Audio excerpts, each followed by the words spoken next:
Nam mô Bổn Sư Thích Ca Mâu Ni Phật. Con kính ngưỡng bạch quý chư tôn thiền đức tăng ni. Hôm nay là ngày mùng 2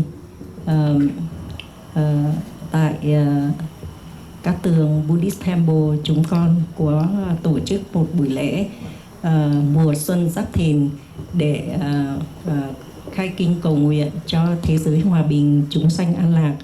Và đó là cái buổi lễ để mà cung nghinh quý ngài đến để đến đến Cát Tường của chúng con để mà dự buổi lễ này. Thì trước thềm năm mới, con cũng xin kính chúc quý chư tôn pháp thể khinh an, chúng sanh dị độ, Phật sự viên thành. Và sư cô cũng xin chúc toàn thể quý Phật tử một năm mới luôn dồi dào sức khỏe, hạnh phúc và bình an. Nam mô Bổn Sư Thích Ca Mâu Ni Phật.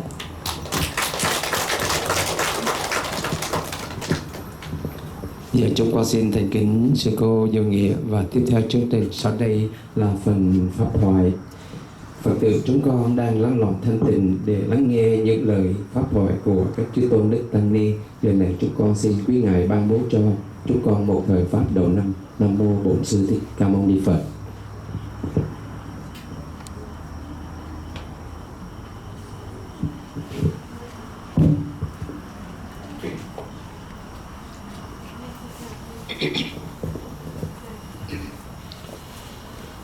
Namo tassa bhagavato arahato samma sambuddhassa. Namo tassa bhagavato arahato samma sambuddhassa. Namo tassa bhagavato arahato Samma Sambuddhassa. Venerable members of Mahasangha, venerable nuns, dear friends, today, actually not only today, these last few days, actually according to lunar calendar, you are celebrating New Year in a grand scale everywhere in these places. So we would like to give our sincere gratitude to Venerable Nun, who is the abbot of this Buddhist temple, about inviting us to come and participate in this great ceremony. So Buddhist temples are like a symbol of peace.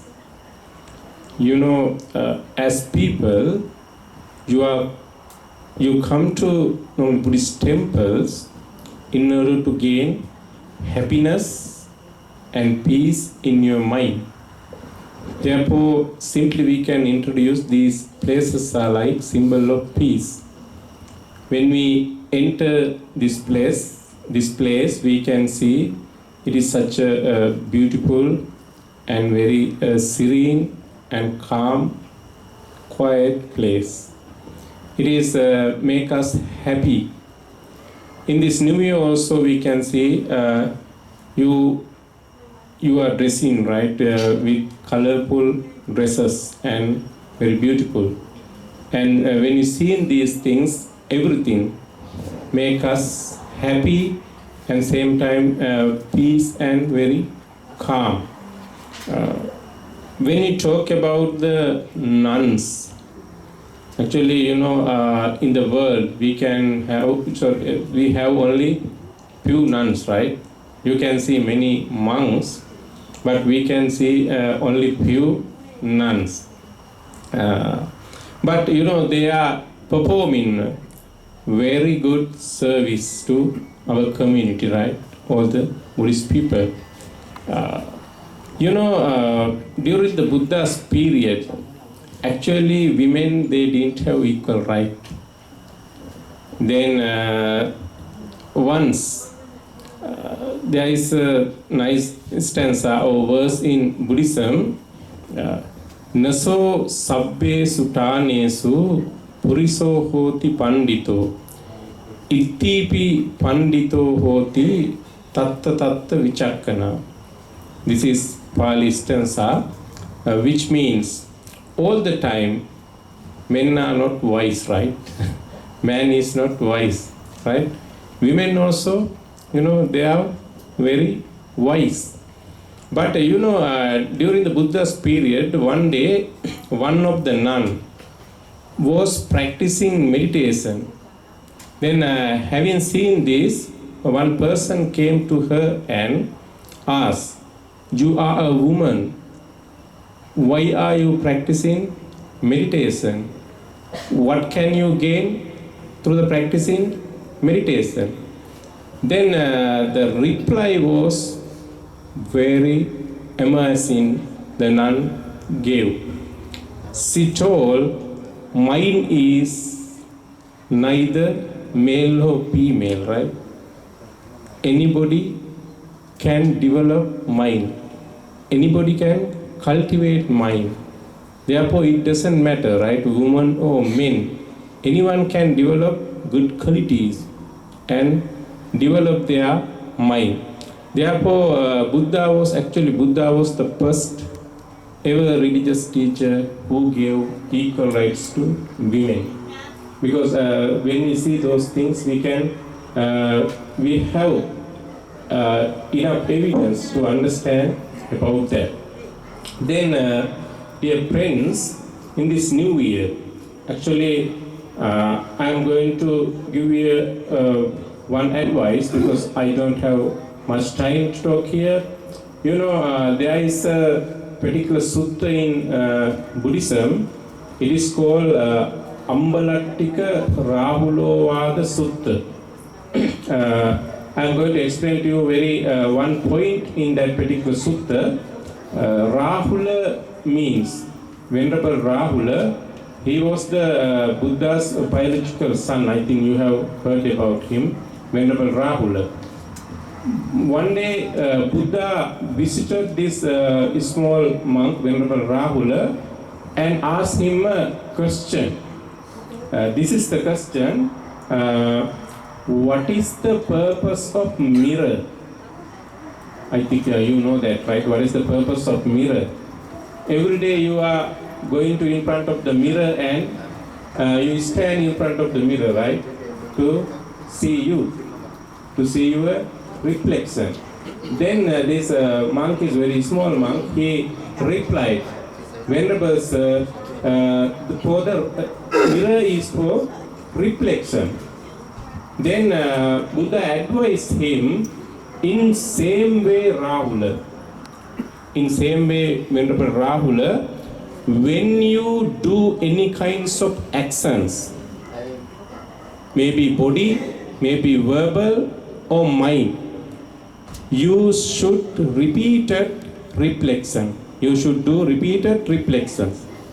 Which means, before you any kinds of actions, as an example, verbal actions, before you talk to something to someone, you should be repeated reflections about that. You should think again and again before you talk. Reason is, words impact to others. Because there is scientific researches too, because when you talk to someone, it directly impact to others. Then before you talk, you should reflect about that. Before I am going to do these actions, maybe body, maybe verbal, maybe thinking. Before you should reflect about that. When I do these actions, it hurt me, right? If it is hurt others, if it is hurt to both me and others, myself and others, if it is such kind of actions, you should do not act that.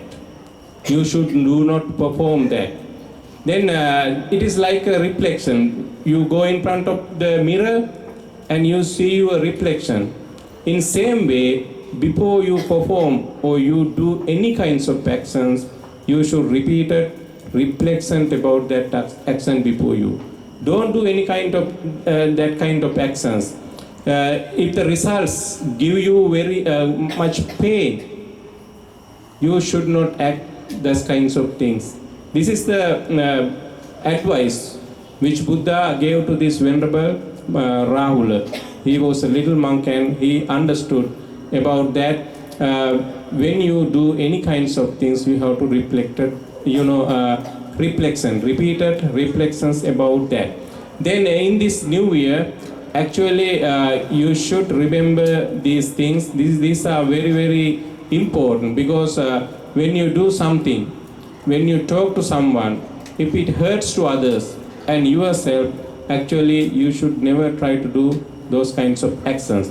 Then what you learn in the normally come to Buddhist temple and what you are performing, we saw last few days such a wonderful ceremonies. You are very calm and very happy people. That is what we are expecting after coming temple. Then these monks and all nuns, we are very happy to see many nuns here. Then they are doing such a tremendous service to all your community. As I mentioned yesterday, you are such a great nations in the world, and you are such a great people in the world. Therefore, I am not going to extend my speech more than this. Then we are also happy to see all these things last few days, and we also really enjoy about your cultural things and traditional things. They are making us also very happy. Then venerable members of Mahasangha, dear nuns, dear friends, finally as monks we are blessing you, we bless you with the blessings of noble triple gem. May you be free from all suffering and be well and happy. May you have a good health and long life. With that great thought, please say sadhu, sadhu, sadhu. Thank you so much.